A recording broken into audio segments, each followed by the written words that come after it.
नमस्कार दर्शकों, मैं हूं नाविका कुमार और आप जुड़ रहे हैं मेरे साथ सवाल पब्लिक का शो पर।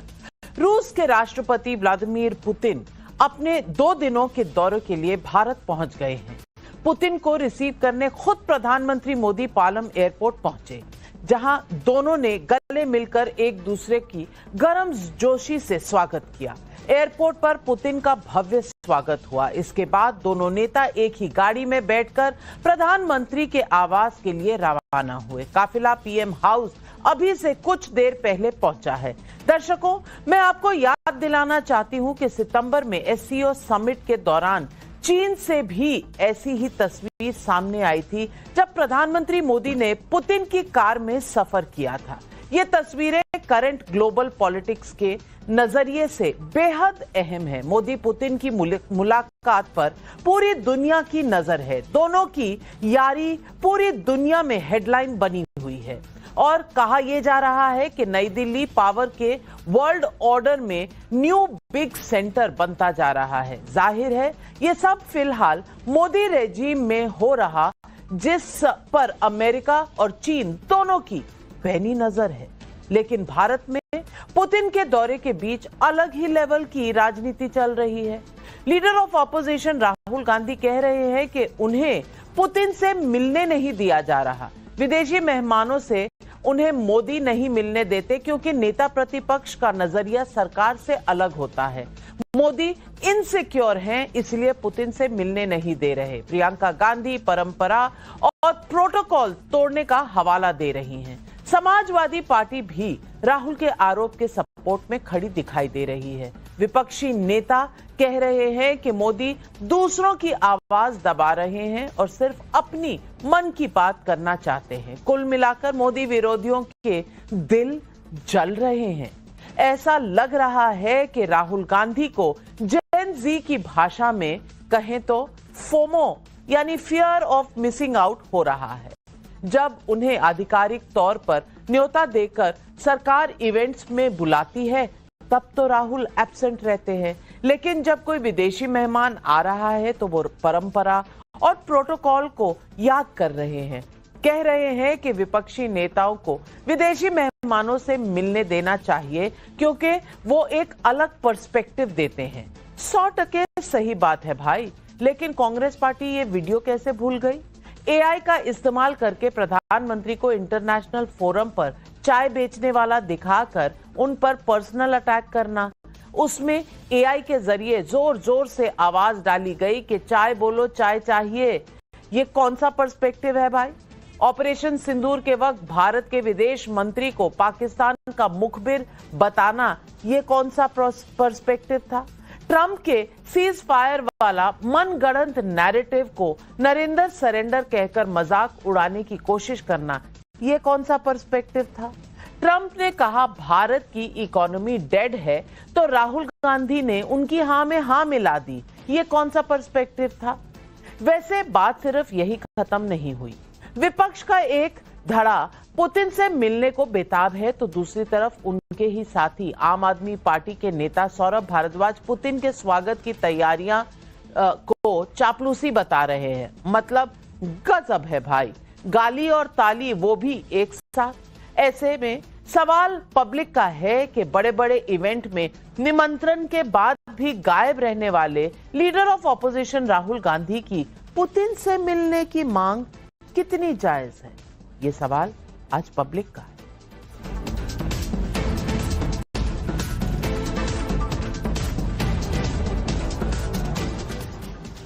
राहुल गांधी विदेशी मेहमानों को लेकर दिए गए अपने बयान पर तुरंत फैक्ट चेक भी किए गए।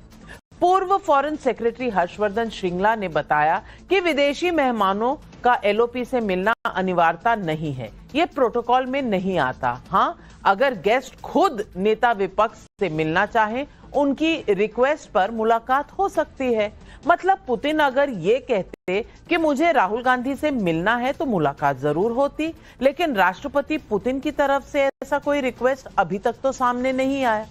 आगे की बात करूं इससे पहले सुनिए कि राहुल गांधी और प्रियंका गांधी ने क्या कहा है, जिससे लेकर हंगामा मचा हुआ है। नॉर्मली ट्रेडिशन होता है कि एलओपी के साथ जो भी बाहर से आते हैं उनकी मीटिंग होती है। ये वाजपेयी जी के टाइम होता था, मनमोहन सिंह जी के टाइम होता था, ये ट्रेडिशन रहा है। बट आजकल क्या होता है कि जो फॉरेन डिग्नेटरीज आते हैं या जब मैं कहीं बाहर जाता हूं तो सरकार उनको सजेस्ट करती है कि एलओपी से नहीं मिलना चाहिए। एलओपी एक दूसरा पर्सपेक्टिव देता है। हिंदुस्तान को हम भी रिप्रेजेंट करते हैं, हाँ, सिर्फ सरकार नहीं रिप्रेजेंट करती है। तो सरकार नहीं चाहती कि ऑपोजिशन के लोग बाहर के लोगों से मिले। Thank you. नहीं चाहते इनसिक्योरिटी है। प्रोटोकॉल होता है, कोई भी विजिटिंग डिग्नेटरी एलओपी से मिलते हैं और रिक्वेस्ट करते हैं तो मिलते हैं। तो इस प्रोटोकॉल का रिवर्सल मतलब इस सरकार की जो आगे नहीं जाएंगे जनरल जो जितनी भी नीतियां हैं वो इसी आधार पर है। तो सब खुद घेरना चाहते हैं, कोई और आवाज़ को उठने ही नहीं देना चाहते, किसी और का कुछ पक्ष सुनना ही नहीं चाहते और जो प्रोटोकॉल्स हैं उनको भी तोड़ रहे हैं। पुतिन से मुलाकात पर राहुल गांधी परंपरा की बात कर रहे हैं, प्रोटोकॉल की बात कर रहे हैं, वाजपेयी और मनमोहन सिंह का समय याद दिला रहे हैं। लेकिन मनमोहन सिंह के प्रधानमंत्री रहते कैसे सोनिया गांधी के सुपर पीएम के तौर पर काम करने की बात सामने आती है तो ये सबको याद है। 2008 में चीन में हुए ओलंपिक खेलों में सोनिया गांधी और गांधी परिवार को बुलाया गया, लेकिन प्रधानमंत्री मनमोहन सिंह को न्योता तक नहीं दिया गया। प्रोटोकॉल की बात तो तब भी लागू होती है जब गणतंत्र दिवस, स्वतंत्रता दिवस, उपराष्ट्रपति और चीफ जस्टिस के शपथ ग्रहण में निमंत्रण के बावजूद राहुल गांधी इन कार्यक्रमों से गायब रहते हैं। राष्ट्र राजनीति से ऊपर था और है और ऐसा हमेशा रहेगा। ये बात अगर राहुल गांधी सत्ता को समझा रहे हैं तो इसमें कुछ गलत नहीं है। विपक्ष का काउंटर नैरेटिव भी उतना ही जरूरी है जितना सरकार का पक्ष, लेकिन कथनी और करनी में अगर फर्क हो तो सवाल तो उठेंगे ही। राहुल गांधी जब विदेशों में जाकर ये कहते हैं कि लोकतंत्र के रक्षक यूरोप और अमेरिका भारत में लोकतंत्र की स्थिति पर क्यों चुप हैं, तो वो कौन सा काउंटर नैरेटिव खड़ा करना चाहते हैं और ये कौन सा प्रोटोकॉल है? विदेशी धरती पर जब वो कहते हैं कि भारत एक निष्पक्ष जगह नहीं है या भारत चीन जैसी वैश्विक शक्ति नहीं बन सकता, तो वो कौन सा दूसरा पर्सपेक्टिव है देश के सामने जो वो पेश कर रहे होते हैं? भारत के बाहर जब वो इल्हान ओमर जैसे भारत विरोधी शख्सियत से मिलते हैं तब कौन सा काउंटर नैरेटिव खड़ा करना चाहते हैं? अब इस पूरे मसले में बीजेपी भी राहुल गांधी पर पूरी तरह हमलावर है। सुनिए संबित पात्रा को। राहुल गांधी जी का कहना है कि जब दूसरे विदेश के लीडर हमारे साथ मिलेंगे, बातचीत करेंगे तो they will have a second opinion about India. जिस पर्सपेक्टिव को लेकर वो विदेश में बोलते हैं कि भारत का जो इकोनॉमी है वो डेड इकोनॉमी है, भारत में कोई डेवलपमेंट नहीं हो रहा है, भारतवर्ष में ऑपरेशन सिंदूर को लेकर जिस प्रकार की बात राहुल गांधी जी ने कही है, जिस प्रकार से उन्होंने कहा कि जो भारत की सरकार है, जिस पार्टी की सरकार है, वो और मुस्लिम ब्रदरहुड एक जैसे हैं, is this the perspective that he wants to present to the world? क्या यही पर्सपेक्टिव है भारतवर्ष का जिसे वो रखना चाहते हैं? राहुल गांधी दावा कर रहे हैं कि उन्हें फॉरेन गेस्ट से मोदी नहीं मिलने देते। तो दर्शकों में आपको एक एक तस्वीर के जरिए ये दिखा देती हूं कि पिछले एक साल में ही राहुल गांधी और विपक्षी नेता आधिकारिक तौर पर कौन कौन से विदेशी नेताओं से मिल चुके हैं। 10 जून 2024 को राहुल और सोनिया और प्रियंका बांग्लादेश की तत्कालीन प्रधानमंत्री शेख हसीना से मिले। 1 अगस्त 2024 को सोनिया गांधी और मल्लिकार्जुन खड़गे वियतनाम के प्रधानमंत्री फाम मिन से मिले। 21 अगस्त 2024 को वो मलेशिया के प्रधानमंत्री अनवर इब्राहिम से मिले। 16 सितंबर इसी साल में राहुल गांधी और सोनिया मॉरिशस के प्रधानमंत्री नवीन चंद्र रामगुलाम से मिले। 8 मार्च 2025 को वो न्यूजीलैंड के प्रधानमंत्री क्रिस्टोफर लक्सन से मिले और 19 मार्च 2025 को वो नॉर्वे के विदेश मंत्री एस्पेन बार्थ ईडे से मिले। मुलाकात की तस्वीरें हैं, ये डेट्स हैं और वो भी साल भर के अंदर अंदर की। तो ये आरोप कि मोदी सरकार में विपक्ष को विदेशी मेहमानों से मिलने नहीं दिया जाता क्योंकि वो इनसिक्योर है, राहुल का ये दावा फैक्ट्स की कसौटी पर तो खरा नहीं उतरता। ऐसे में पब्लिक पूछ रही है सवाल। पब्लिक का सवाल नंबर 1, पुतिन से मिलने को बेताब दिख रहे राहुल गांधी को क्या अटेंशन का टेंशन है? यही सवाल आज पब्लिक पूछ रही है। सवाल नंबर 2, न्योते के बावजूद कार्यक्रमों को बॉयकॉट करने वाले एलओपी राहुल गांधी अचानक प्रोटोकॉल की बात क्यों कर रहे हैं? और सवाल नंबर 3, पुतिन से मिलकर कौन सा दूसरा पर्सपेक्टिव पेश करना चाहते हैं राहुल गांधी? ये सवाल आज पब्लिक का है और सवालों के जवाब देने के लिए आज हमारे साथ जुड़ रहे हैं बीजेपी के राष्ट्रीय प्रवक्ता सिद्धार्थ यादव, करण वर्मा, राजनीतिक विश्लेषक मेरे साथ स्टूडियो में, डॉक्टर सुधा मिश्रा, नेता है कांग्रेस पार्टी की, अनुराग भदौरिया जी प्रवक्ता हैं समाजवादी पार्टी के, प्रियंका भारती जी प्रवक्ता हैं आरजेडी की, सोमनाथ भारती जी नेता हैं आम आदमी पार्टी के, पूर्व मंत्री हैं।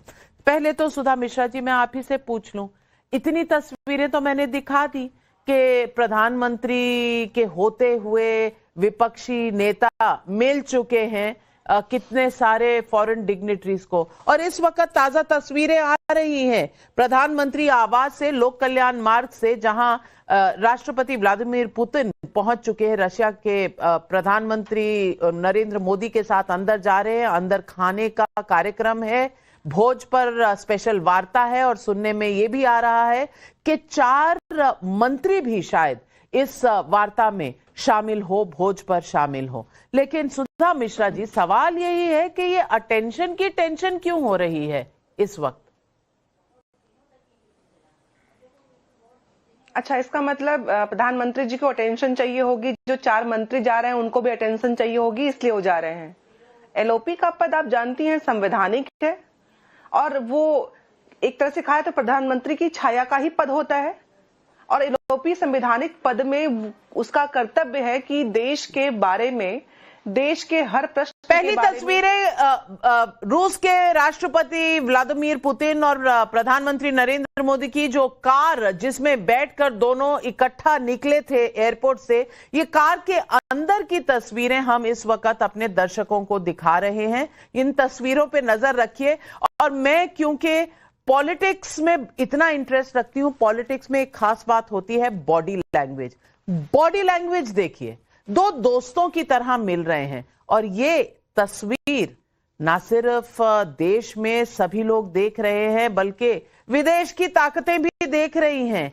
शायद प्रेसिडेंट ट्रंप भी इन तस्वीरों को देख रहे होंगे कि जहां पर भी वैक्यूम होता है, वैक्यूम कभी होता नहीं है, वहां पर रिश्ते नजर आते हैं। और ये प्रधानमंत्री नरेंद्र मोदी की अभी हाल ही की ट्वीट है जिसमें ये तस्वीरें जब उन्होंने रिसीव किया व्लादिमीर पुतिन रूस के राष्ट्रपति को, और ये तमाम तस्वीरें बॉडी लैंग्वेज बता रही हैं। लेकिन सुधा मिश्रा जी, आप अपनी बात खत्म करें। बहुत बहुत आभार। बॉडी लैंग्वेज की बात पत्रकार कर रहे हैं तो अब जाहिर सी बात है जो मनोचिकित्सक होंगे, जो बॉडी लैंग्वेज की बात करते होंगे, उन लोगों को अपना सब कुछ छोड़ देना चाहिए। मैम, आप भी जानती हैं कि जब नेता आपस में मिलते हैं, 2 देश के मिलते हैं और 2 देशों के पारस्परिक रिश्तों के बारे में बात करेंगे। एलओपी क्यों नहीं है, ये तो प्रश्न पूछा गया। अगर आपने फोटो दिखाया कि मिलते आए हैं तो आज मिलने देने में क्या दिक्कत थी? आज राहुल जी को अटेंशन नहीं, राहुल जी को इस बात का टेंशन है कि आखिर इस देश के प्रधानमंत्री एलओपी को दरकिनार करके क्या वो छुपाना चाहते हैं, या क्या हमारे असल मुद्दों की बात ना हो जाए, जिन पे प्रश्न खड़े हो रहे हैं वो बात ना निकल के आ जाए। क्या इसकी टेंशन है? क्या इस अटेंशन को बचाने के लिए एलओपी को नहीं मिलने दिया जा रहा है? क्या बॉडी लैंग्वेज इसीलिए इतनी घबराई हुई है कि एलओपी को दरकिनार कर दो जिससे हमारी बॉडी लैंग्वेज अच्छी दिखती रहे? क्या यही वजह है? क्या यही वजह है कि राहुल गांधी के बाकी चित्रों को लेके आज नहीं मिलने दिया रहा है? इसको आप सही साबित करने पे लगी हैं कि राहुल गांधी जी क्या करना चाहते हैं। राहुल गांधी जी अपने संवैधानिक पद का सही इस्तेमाल करके तो आपका कहना है जब गणतंत्र दिवस पर नहीं आते तो वो अपने पद का सही इस्तेमाल नहीं करते, जब चीफ जस्टिस की स्वेरिंग इन होती है उस पर नहीं आते तो अपने पद का सही इस्तेमाल नहीं करते, जब स्वतंत्रता दिवस पर नहीं आते हैं तो उन्हें ये दिखाने की जरूरत ही नहीं है। सिर्फ पुतिन को मिलने का इतना उनको शौक है, पता नहीं क्या बताना चाहते हैं। अब सिद्धार्थ यादव जी, ऐसी कौन सी बात है जो आप छुपाना चाह रहे हैं, जो राहुल गांधी को मिलने नहीं दे रहे? इतना टेंशन हो रखा है कांग्रेस के खेमे में, कम से कम टेंशन तो दूर करिए सिद्धार्थ यादव जी। आप संविधान के पदों की जरा भी मर्यादा न तो उसका सम्मान करती हैं। देखिए नाविका जी, राहुल गांधी एलओपी है। एलओपी का मतलब तो लीडर ऑफ ऑपोजिशन होता है, पर मुझे लगता है कि उन्होंने खुद को बता दिया है कि मुझे लीडर ऑफ प्रोपेगेंडा बनना है, क्योंकि देश में झूठ बोलने का अगर 30 मार्क का खिताब किसी को दिया जाएगा तो केवल राहुल गांधी को दिया जाएगा।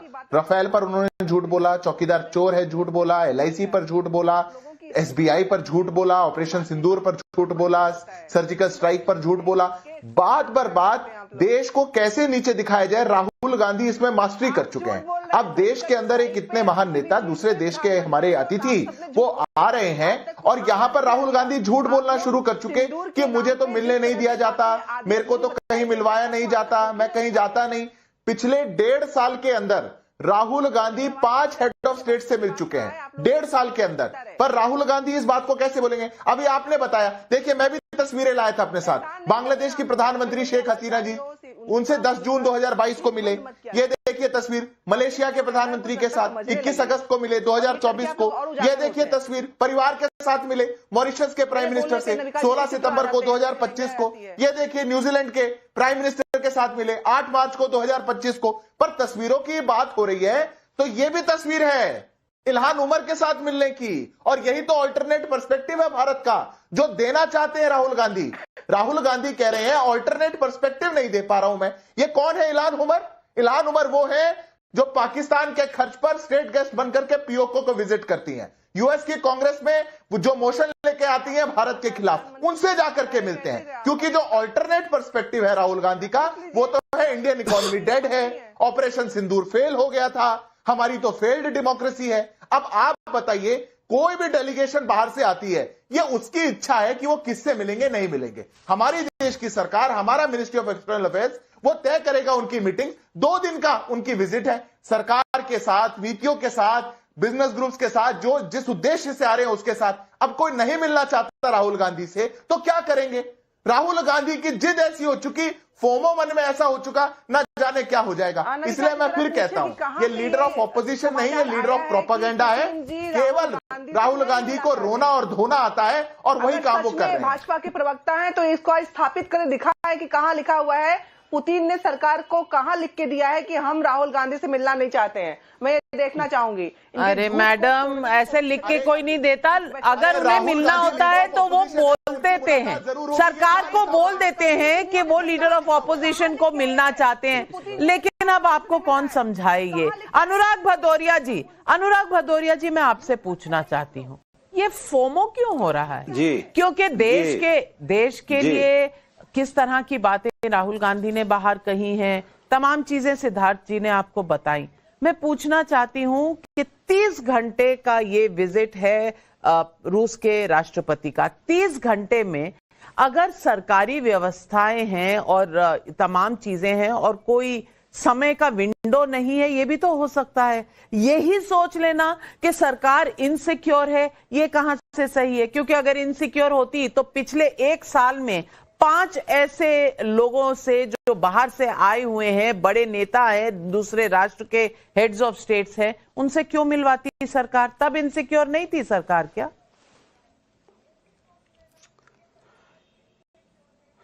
देखिए, अभी बीजेपी के प्रवक्ता कह रहे थे कि झूठ और जुमला, तो सब जानते झूठ और जुमला की सरकार कौन है, कौन बोलता है। अरे 5ही बार मिलाया था तो 6ठी बार भी मिला देते, क्या फर्क पड़ना था भाई?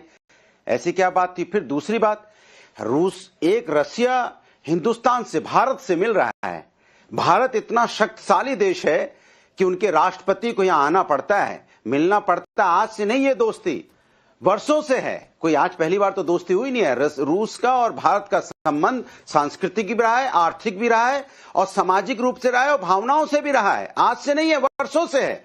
तो ये बोलना गलत है कि ये संबंध भारतीय जनता पार्टी ने पैदा किया। ये नहीं, राष्ट्र ने पैदा किया, हिंदुस्तान ने पैदा किया। हिंदुस्तान का प्रधानमंत्री शक्तिशाली होता है क्योंकि हिंदुस्तान का प्रधानमंत्री है। कोई भी हिंदुस्तान का प्रधानमंत्री होगा तो हिंदुस्तान की हिंदुस्तानियत की बात होनी चाहिए, हिंदुस्तानी की बात होनी चाहिए। दूसरी बात, अगर हमारे देश में एक राष्ट्रपति आ रहे हैं, अगर हम चाहें तो हम मिला सकते ना। एक बड़े भाई के घर में कोई आ रहा है तो ये जिम्मेदारी, चूंकि ये सांस्कृतिक, चूंकि हम सांस्कृतिक राष्ट्र की बात करते हैं, हिंदुस्तान एक सांस्कृतिक राष्ट्र है। हर जगह नियम कानून भी नहीं चलता है, क्योंकि हम सांस्कृतिक रूप से, कहीं नहीं यहां बोला जाता कि हमसे बड़ा कोई रास्ते मिल जाए तो उसके पैर छूना है, ऐसा बोला जाता है? कहीं लिखा है? नहीं लिखा है ना, क्योंकि सांस्कृतिक है। अगर कोई हमारे राष्ट्र में आया है, अगर हमारी ही सरकार बोलेगी कि हमारे एलओपी है या विपक्ष के नेता, उनके साथ एक डिनर हो जाए, तो उसमें बुराई तो कुछ हो नहीं सकती ना। मुझे कोई दिक्कत नहीं है, मिलाते ना। हमारे घर में कोई आता है नाविका जी, तो हमसे मिलने कोई आता है तो हम अपने घर में अपने छोटे भाई कोई बुलाते हैं ना, मिल लो ये मेरे भाई, तो मना तो नहीं कर देता ना कि नहीं आपका छोटा भाई नहीं मिलेंगे, नहीं इनसे नहीं मिलेंगे, सिर्फ आपसे मिलेंगे,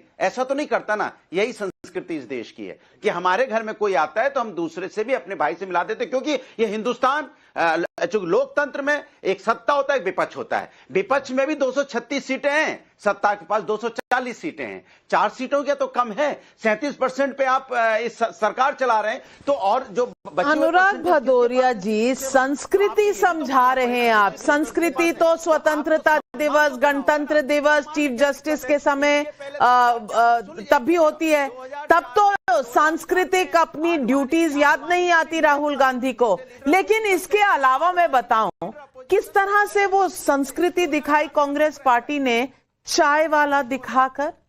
वो संस्कृति वाले आज संस्कृति की बात कर रहे हैं। सिद्धार्थ यादव जी, मुझे तो बहुत ही अटपटा लग रहा है कि ये कौन सी संस्कृति की बात कर रहे हैं। की बात करते हैं, लोकतंत्र की बात करते हैं, लोकतंत्र मजबूत होने की बात करते हैं। नाविका जी, इन लोगों की संस्कृति क्या है ये तो पूरा देश जानता है। पर अभी अनुराग भदौरिया जी एक बात कह रहे थे, उनकी बात का मैं उत्तर दे देता हूं। उन्होंने कहा कोई घर में आता है तो जो घर का छोटा होता है हम उसको भी मिलवाते हैं।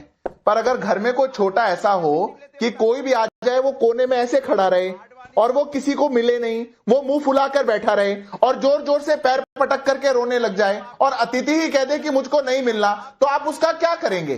कोई अगर ऐसा हो जो आपके घर के बारे में ही उल्टी सीधी गालियां दे, उसको बदनाम करने का काम करे, उसको गाली देने का काम करे, उसका आप क्या करेंगे? अरे मैं झूठ नहीं बोल रहा हूं। राहुल गांधी ने पिछले 7 सालों में देश के बाहर अलग अलग देश के लोगों के सामने 15 बार देश को गाली दी है। 6 बार अमेरिका में दी, 5 बार यूके में दी, बेल्जियम में दी, मलेशिया में 1 बार दी, बहरीन में 1 बार दी, सिंगापुर में 1 बार दी। जो राहुल गांधी का ट्रेंड बन चुका हो कि केवल देश को गाली देते रहो, ये संस्कृति को कहां लेकर के जाएंगे? जहां जाना हो, भारत देश के उपराष्ट्रपति के शपथ में जाना हो, वहां तो जाएंगे नहीं। रशिया के राष्ट्रपति से मिलना है इनको। से हमारे वैचारिक मतभेद हैं। नाविका जी, मैं जब भी बोल रहा हूं कोई ना कोई पीछे से बोल रहा है। अब ये जब भी बोलेंगे मैं इनके लगातार बोलूंगा। अनुराग भदौरिया जी, अगर आपके कुछ अधिकार हैं तो आपके कुछ कर्तव्य भी हैं।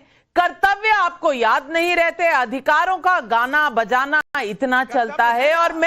और मैं ये सवाल सोमनाथ भारती जी से पूछना चाहती हूं। आज सोमनाथ भारती जी, आप एक कानून के विशेषज्ञ हैं, आप एक लॉयर हैं, आप एक सीनियर एडवोकेट हैं। मैं आपसे पूछना चाहती हूं, देश हित में सोचिएगा, आज पार्टी और राजनीति से थोड़ा हटके मुझे ये बताइए, और एकदम कायदे, लॉजिक और ड्यूटी वर्सेस राइट की बात कर रही हूं। अगर आप अपने हक मानते हैं, आपके हक हैं, हर नागरिक के हक हैं, नेता प्रतिपक्ष के भी बहुत से हक हैं, लेकिन उनके कुछ फर्ज भी तो हैं। फर्ज निभाने में राहुल गांधी कहां रहते हैं? ये सवाल क्या जायज सवाल नहीं है? और दूसरी बात, ये कहना कि सरकार इनसिक्योर है इसीलिए नहीं मिलाया, अरे भाई फिर 1 साल में 5 बार क्यों मिलाया? ये भी तो एक सवाल है। क्या फैक्ट्स और राहुल गांधी के तथ्यों में कभी कोई नाता रहा है? नाविका जी, आपका बहुत बहुत धन्यवाद, आपने मुझे अपने डिस्कशन में शामिल किया। देखिए, मैं यह बात बहुत गंभीरता और जिम्मेदारी से कहना चाहता हूं। राहुल जी के पुतिन साहब से मिलने से भारत को क्या फायदा हो जाएगा मुझे समझ में नहीं आता। लेकिन जो बात है, मतलब मैं सुन रहा था राहुल जी का जो स्टेटमेंट है कि I want to put some other perspective before Putin. So ये बात तो ठीक नहीं है। कौन सा पर्सपेक्टिव आप रखना चाहते हैं पुतिन जी के आगे? भाई, इस देश के अंदर की समस्याएं, इस देश के अंदर की समस्याओं का समाधान क्या पुतिन से आएगा? आप अगर भारत के जो फायदे हैं या भारत की जो मुसीबतों का समाधान है वो तो अपने देश के अंदर से आएगा, तो बाहर के लोगों से हम क्या बात कर रहे हैं? अदर पर्सपेक्टिव का मतलब क्या हुआ, मैं जानना चाहूंगा जो हमारे कांग्रेस साथी है। लेकिन मुद्दा इस बात का नहीं है कि राहुल अगर पुतिन से मिल लेंगे तो पता नहीं क्या समाधान आ जाएगा, भारत का कौन सी समस्या का समाधान आ जाएगा, या कौन सी बड़ी बात हो जाएगी, अब हमारा फॉरेन पॉलिसी क्या चेंज हो जाएगा। बात इस बात की है नाविका जी कि 1977 का जो एक्ट है, जो लीडर अपोजिशन का एक्ट है, वो बताता है कि लीडर अपोजिशन का एक इंस्टीट्यूशन है, एक संस्था है, जैसे कोर्ट है, जैसे सीएम का पद है, जैसे प्रधानमंत्री का पद है, तो एक संस्था है। तो इस संस्था के रिस्पेक्ट की बात है बेसिकली। मैं हमेशा ही देख पाता हूं कि माननीय मोदी जी हो या Bharatiya Janata party in general हो, संस्थाओं को, मुझे याद है भगवंत मान साहब का फॉरेन जाना कई बार कैंसिल करवा दिया इन्होंने। अरविंद केजरीवाल जी सिंगापुर जा रहे थे पर्सपेक्टिव रखने दिल्ली के गवर्नेंस मॉडल का, उसको नहीं होने दिया। तो संस्थाओं का, इंस्टीट्यूशंस का, डेमोक्रेसी का आदर ना करते हैं, इस बात को तो मानता हूं। मैं इस बात को भी मानता हूं कि राहुल जी के नाम मिलने से कोई बड़ी नुकसान नहीं हो जाएगा, क्योंकि वो पता नहीं किस प्रकार की बातें कर जाते हैं जब ओपनली कह रहे हैं कि जी पता नहीं मैं अदर पर्सपेक्टिव रखना चाहता हूं। तीसरी बात मैं कहना चाहता हूं, देखिए आज भारत, रशिया और अमेरिका दो शक्तियां हैं। जवाब दे दूं। उन शक्तियों के बीच में एक सामंजस्य स्थापित करना चाहता है। अब सुना है कि रशिया से ऑयल का इंपोर्ट कम हो गया है अमेरिका के दबाव में। तो भारत किस प्रकार से रशिया के आगे अपनी बातें रखे और अमेरिका को भी कंट्रोल में रखे, रशिया को कंट्रोल में रखे, भारत के इंटरेस्ट के लिए, क्योंकि इंटरेस्ट भारत और भारतीय का है। अब पता नहीं ऑयल का प्राइस कहीं बढ़ ना जाए हमारे यहां। तो यह अच्छा होता अगर बीजेपी या सेंट्रल गवर्नमेंट ये प्रयास करती कि जो अपोजिशन के लीडर्स हैं उनसे बैठ के चर्चा कर लेती है एक बार कि भाई क्या कुछ ऐसा पर्सपेक्टिव है जो देश के हित में चर्चा कर लेते, चर्चा तो कर लेते, पर करण वर्मा जी मुझे ये बताइए कि कौन सी चर्चा में विपक्ष का इंटरेस्ट है? क्या दूसरा पर्सपेक्टिव की जो बात कर रहे हैं राहुल गांधी, वो एसआईआर डिस्कस करना चाहते थे, वो बीएलओ डिस्कस करना चाहते थे पुतिन जी से, तमाम चीजें हैं। मैं पूछना चाहती हूं और आज दोनों तरफ की बात पूछना चाहती हूं, क्या राहुल गांधी का डिमांड सही है या वाकई बीजेपी किसी न किसी तरीके से विपक्षी नेताओं को रोकती रहती है, रोड़े डालती रहती है? नाविका जी, अभी जो डॉक्टर सुधा ने कही वो बड़ी गंभीर बात थी, निकल गई बात में। इन्होंने कहा कि क्या ऐसी चीजें हैं जो मोदी जी जनता से छुपाते हैं जो राहुल जी वहां पुतिन से करेंगे। और यही बात राहुल जी कहते हैं कि वोट चोरी छुपाई जा रही है, एसआईआर में जो धांधली हो रही है वो छुपाई जा रही है। मतलब कि इन्होंने साफ बोल दिया इस समय नेता कांग्रेस ने कि राहुल गांधी की मंशा थी कि पुतिन से वो यहां के जो हमारे देश के अंदरूनी मामले हैं, जैसे कि एसआईआर, वोट चोरी, जुडिशरी खराब है, नरेंद्र सरेंडर, इस तरह की बात करना चाहते थे। तो ये तो इन्होंने खुद बोल दिया, आपके शो पर अभी बोल दिया। और नाविका जी, एक बड़ी सीधी सी बात है, इन्होंने बोला था अनुराग जी ने कि राष्ट्र राष्ट्र राष्ट्र कई बार बोला। भाई जो नेता प्रतिपक्ष ये कहता हो कि भारत एक राष्ट्र ही नहीं है, India is not a nation but A union of states, तो क्या वो राष्ट्र की बात करेगा जो मानता ही नहीं राष्ट्र है? और जब एक छोटा भाई छोटे भाई से तो मिलाना चाहिए, अनुराग जी बिल्कुल सही है, पर अगर एक छोटा भाई सिर्फ अपयश फैलाता हो, सिर्फ घर की बुराई करता हो, घर के बारे में बुरा भला कहता हो यहां लोकतंत्र खत्म हो गया है, इकोनॉमी ध्वस्त हो गई है, तो कैसे उस छोटे भाई का हम क्या करें? तब भी रोका नहीं गया है, पर उस छोटे भाई से कोई हमारी यश और वो नहीं बढ़ती, हमारी कोई सम्मान नहीं बढ़ता। तो ये आज उनको अंदर ताक झांक करके देखना चाहिए कि क्यों आज उनकी स्थिति हो चुकी है। बीजेपी की भाषा बोल के, बीजेपी की भाषा, मैं देश की भाषा बोल रहा हूँ, बीजेपी की नहीं। वो तो राष्ट्र ही नहीं मान रहे, वो तो राष्ट्र ही नहीं मान रहे। इसका जवाब दीजिए। अनुराग भदौरिया जी, ये सर्टिफाई करने वाले आप कौन होते हैं? आपका मत मैंने आपको समय दिया, करण वर्मा का मत उनका मत, उन्हें भी तो इस कानून और इस संविधान में कुछ हक मिले हैं, वो अपनी बात कह सकते हैं। आप कौन है उसमें लेबल लगाने? अभी तो मैडम सुधा मिश्रा जी ने मुझे कह दिया था मैं तो बॉडी लैंग्वेज पढ़ रही हूँ। अरे मैं आज से नहीं पढ़ रही हूँ, 35 सालों से पढ़ रही हूँ, ये मेरा काम है एज अ पॉलिटिकल एनालिस्ट। मैं पढ़ूंगी। मैडम आप तब पैदा नहीं होंगी जब मैं इन गलियारों में अपनी पॉलिटिक्स सीख रही थी, ठीक है ना? तो आप तो मुझे समझाइए मत, लेकिन प्रियंका भारती जी, मैं पूछना चाहती हूं वही सवाल जो अभी करण वर्मा ने उठाया।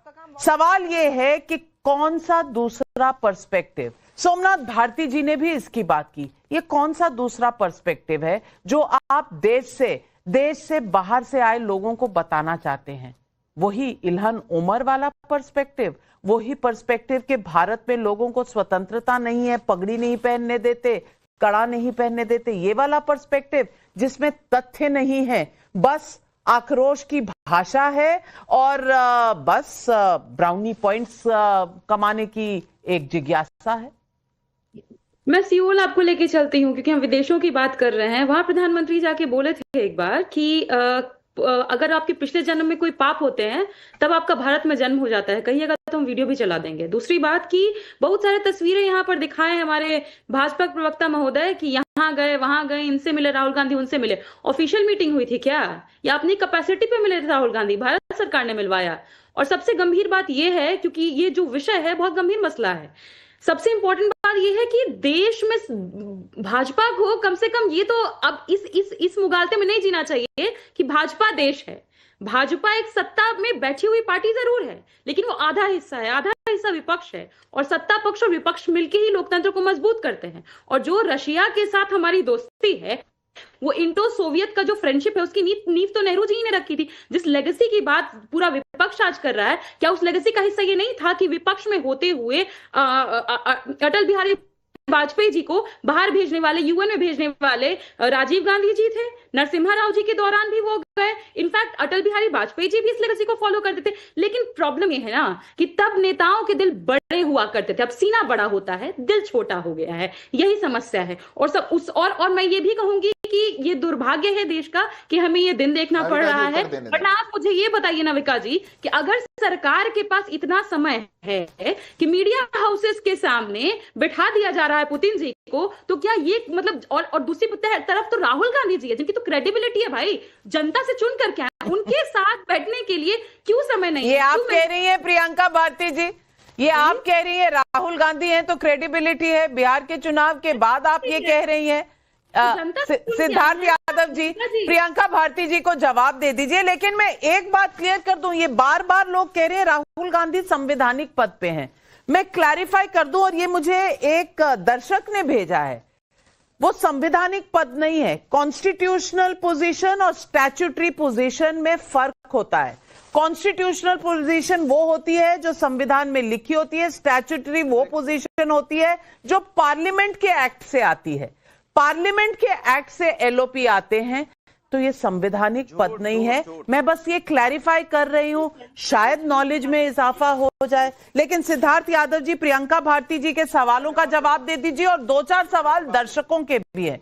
हिमानी प्रयागराज यूपी से पूछ रही हैं, देश के अहम कार्यक्रमों से गायब रहने वाले राहुल गांधी अब रूसी राष्ट्रपति पुतिन से मिलने को क्यों बेचैन नजर आ रहे हैं? मंजुला अवस्थी का नोएडा से सवाल है, जब कोई फैमिली को बदनाम करता है तो परिवार वाले ऐसे व्यक्ति को मेहमान से मिलाने नहीं बुलाते, कहीं राहुल जी के साथ यही तो नहीं हो रहा? जवाब दीजिए सिद्धार्थ जी। देखिए नाविका जी, अभी हमारी आरजेडी की साथी राहुल गांधी की क्रेडिबिलिटी बता रही थी। मैंने सामने ही अभी एक मीडिया की रिपोर्ट पढ़ी कि बिहार के रिजल्ट आने के बाद आरजेडी कह रही है, RJD blames Congress for poll rout, dares to part veg.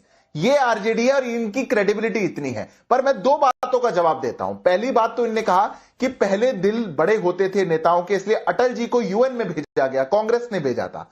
पहले विपक्ष के नेता इतने अच्छे होते थे कि वो भारत का पक्ष वैश्विक मंचों पर रख सकते थे, नहीं तो पाकिस्तान को प्रस्ताव लेकर के यूएन में आ रहा हो, अटल जी पर इतना विश्वास था देश को, सत्ता पक्ष को भी, कि भारत की बात मजबूती से रखेंगे। राहुल गांधी को भेज करके देखिए, राहुल गांधी कह रहे हैं बोस्टन में 20 अप्रैल 2025 को कि इलेक्शन कमीशन तो हमारे देश का कॉम्प्रोमाइज्ड है। 12 सितंबर 2017 में कह रहे हैं कि idea of non violence is under attack. 11 सितंबर को कह रहे हैं प्रेस क्लब में वॉशिंगटन में कि राहुल गांधी ने हमारे देश की डेमोक्रेसी को कह दिया ब्रोकन है।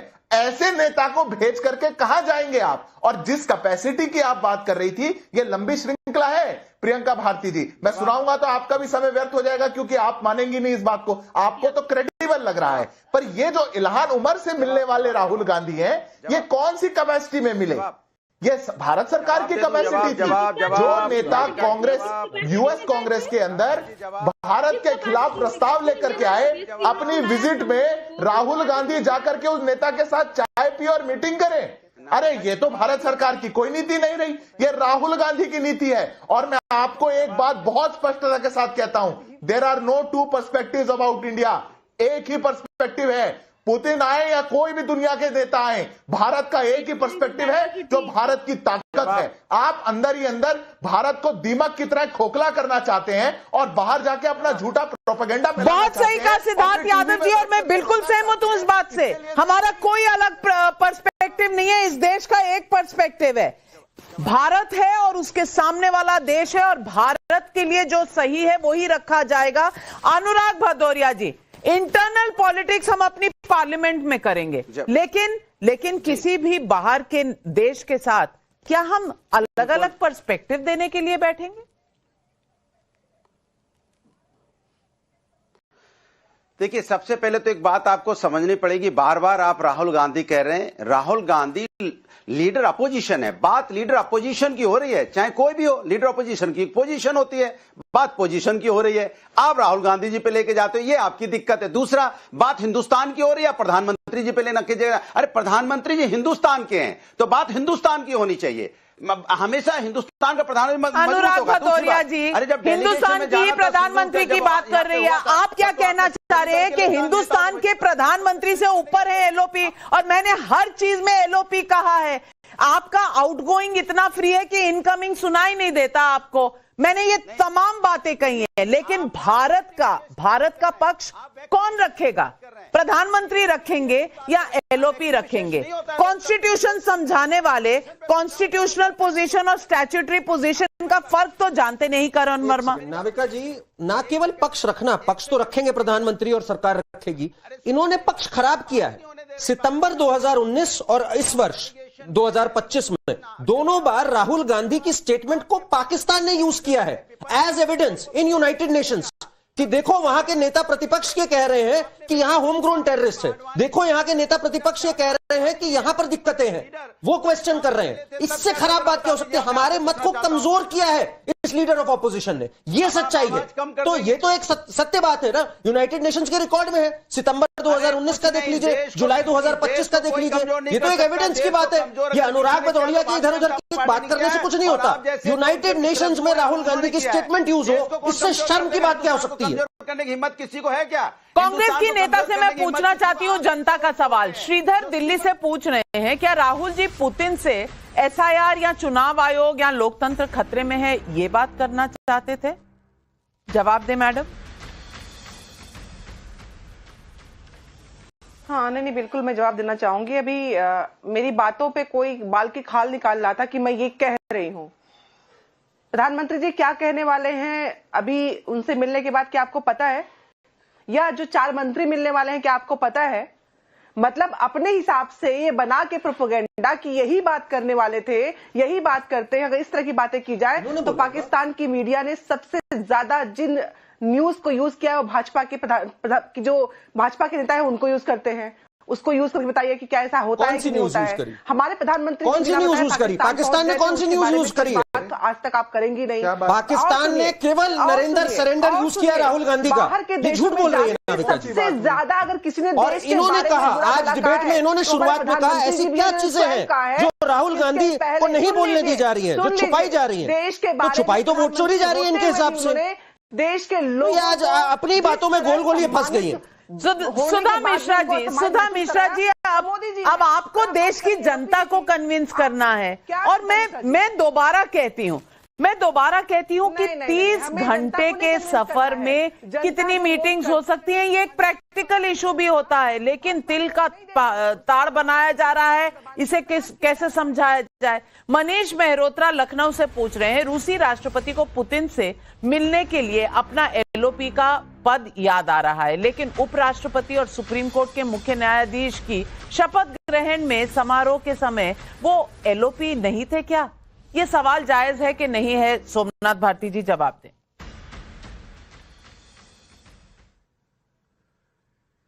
देखिए, आपने जो कहा कि कॉन्स्टिट्यूशनल पोस्ट नहीं है, ये स्टैट्यूटरी पोस्ट है, ठीक कह रहे हैं, लेकिन सुप्रीम कोर्ट ने कई बार कहा है कि लोकतांत्रिक व्यवस्था में विपक्ष की जो भूमिका है वो मूलभूत संरचना का हिस्सा है।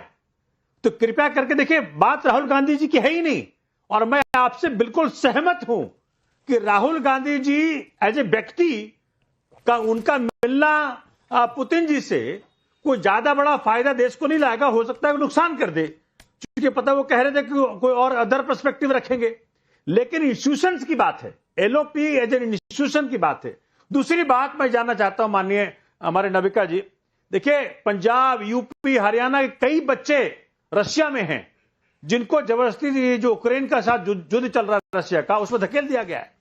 तो मैं अपने मित्र जो भाजपा के प्रवक्ता है उनसे कहना चाहूंगा हाथ जोड़ के कि उन बच्चों के लिए प्रयास करें कि माननीय प्रधानमंत्री बात कर लें, ये बच्चे अपने अपने घर पहुंचे, चाहे वो लीगली अंदर गए हो, वहां उस देश में इंटर किए हो, चाहे लीगली गए हो। वो बच्चे जो वहां युद्ध में जबरदस्ती उनकी इच्छा के विरुद्ध धकेल दिया गया है, वो बच्चे घर आ जाएं, ये मैं हाथ जोड़ के विनती करना चाहता हूं माननीय मोदी के जरिए। ये पूरा देश चाहता है। सोमनाथ भारती जी, आपने बहुत सही मुद्दा उठाया है। सिद्धार्थ यादव जी जवाब दीजिए। देखिए नविका जी, भारत की आज ताकत दुनिया में क्या हो चुकी, ये सोमनाथ भारती भी जानते हैं, अनुराग भदौरिया भी जानते हैं। रशिया यूक्रेन वॉर के अंदर जो भारत में बच्चे फंसे हुए थे या फिर कोई भी नागरिक उस युद्ध में अगर शिकार बन रहा था, उसके लिए भारत सरकार ने किस प्रकार की भूमिका निभाई, ये पूरा देश जानता है। स्वाभाविक सी बात है, अगर देश के 2 राष्ट्राध्यक्ष मिलेंगे, हमारे देश के प्रधानमंत्री मिलेंगे, रशिया के राष्ट्रपति मिलेंगे, तो देश के हित की सारी बातों को करा जाएगा। पर आप बात को गोल घुमा करके कहें कि सुप्रीम कोर्ट ने कहा है कि ऑपोजिशन जो है वो बेसिक स्ट्रक्चर है, स्तंभ है वो देश का। अरे ऑपोजिशन का नेता नहीं है, लीडर ऑफ ऑपोजिशन नहीं है, leader of opposition statutory post है। जो डेलीगेशन आ रही है ये उनके बिना पे बात है कि वो मिलना चाहते हैं कि नहीं मिलना चाहते। पर बात को लेकर के जो राहुल गांधी का रवैया देश को लेकर के रहता है, भारत सरकार भारत का पक्ष मजबूती के साथ रखेगी, राहुल गांधी का पक्ष नहीं रखेगी। राहुल गांधी की तरफ बिल्कुल देश हित में बात होगी, देश के लिए बात होगी, और यही देश का सबसे बड़ा पर्सपेक्टिव है। आज हमने एक सर्वे किया, बड़े बड़े इवेंट में निमंत्रण के बाद भी गायब रहने वाले एलओपी राहुल गांधी की पुतिन से मिलने की मांग पर आप क्या कहेंगे? 35,000 लोगों ने जवाब दिया। मौके पर गायब फिर रोना 81% लोग, राहुल के साथ नाइंसाफी 17% लोग, कह नहीं सकते 2%। 81% लोग मानते हैं कि ये भाई बिना मतलब के रोना धोना है। और बात मैं आपसे पूछती हूं दर्शकों, इसी साल 1 साल के अंदर 5 अलग अलग राष्ट्रीय लेवल पर जितने हेड्स ऑफ स्टेट्स आए हैं, सबसे विपक्ष की मुलाकातें हुई। तो फिर क्या राहुल गांधी समझते हैं कि प्रधानमंत्री नरेंद्र मोदी इनसिक्योर है? क्या ये इल्जाम सही है, ये आरोप सही है? और आज एक पुतिन की यात्रा जो 30 घंटे का स्टॉप ओवर है, उसमें ना बुलाना, जब रिक्वेस्ट नहीं आई है रशिया से, तो ये कहना कि प्रधानमंत्री और बीजेपी बहुत ही इनसिक्योर है, क्या ये सही है? इसका जवाब तो जनता को ही देना। आज बस इतना ही। तमाम दर्शकों और पैनलिस्ट का मैं धन्यवाद करती हूं, लेती हूं इजाजत। नमस्कार। जाइएगा मत, पाठशाला की घंटी बजने वाली।